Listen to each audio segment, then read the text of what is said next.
परमेश्वर के दास भाई बख्श सिंह के द्वारा लिखित और प्रकाशित की गई पुस्तक ईश्वरीय भेदों का प्रकाश में से दैनिक संदेश। 2 फरवरी। जब वे खाकर तृप्त हो गए तो उसने अपने चेलों से कहा कि बचे हुए टुकड़े बटोर लो कि कुछ फेंका न जाए। यूहन्ना 6 अध्याय 12 वचन।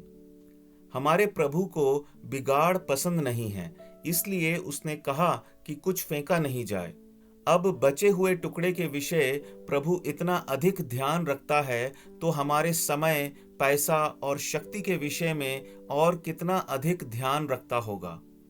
जब हमारे जीवन को देखते हैं तब हमें मानना पड़ेगा कि हम सोचते हैं कि हम प्रभु की सेवा करते हैं, तब भी हमारा अधिकांश समय बर्बाद होता है। बहुत पैसे गलत रीति से खर्च होते हैं और बहुत शक्ति व्यर्थ हो जाती है। आओ अपने आप की जांच करें। जब मैंने 1933 में भारत में सेवा का आरंभ किया तब मैंने विचार किया कि जहां जाऊं वहां सुसमाचार प्रचार करने में अपना सारा समय खर्च करूंगा। ऐसा करने से प्रभु प्रसन्न होगा।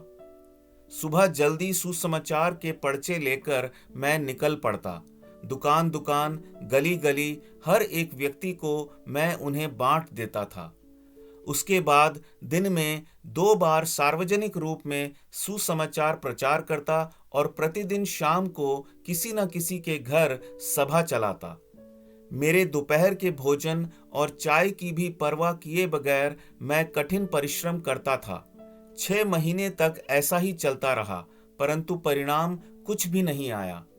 मैंने अपने आप को सांत्वना देते हुए कहा, मैंने अपना फर्ज पूरा किया है, परंतु मैं जानता था कि मेरा आत्मिक जीवन रुक सा गया था।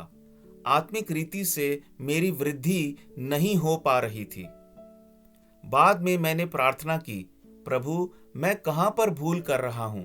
प्रभु ने मुझसे कहा कि मैं अपनी सामर्थ और बुद्धि द्वारा सेवा कर रहा था और इस प्रकार समय बर्बाद कर रहा था, और यह भी बताया कि सुबह शाम के ध्यान मनन के समय में मैंने कटौती कर दी थी, जिससे मैं बाहर जाकर सेवा कर सकूं। मेरी लापरवाही का मैंने पश्चाताप किया और निर्णय लिया कि मैं सर्वप्रथम परमेश्वर की योजना जानने के लिए बाट जोहूंगा और उसके बाद ही बाहर जाऊंगा। मुझे मेरे परिश्रम का फल देखना था। ऐसा करने के बाद प्रभु हर दिन आत्माओं को बचाता गया और कई हिंदू, मुस्लिम और सिख लोग प्रभु के पास आए। प्रभु आपको बहुतायत से आशीष दे।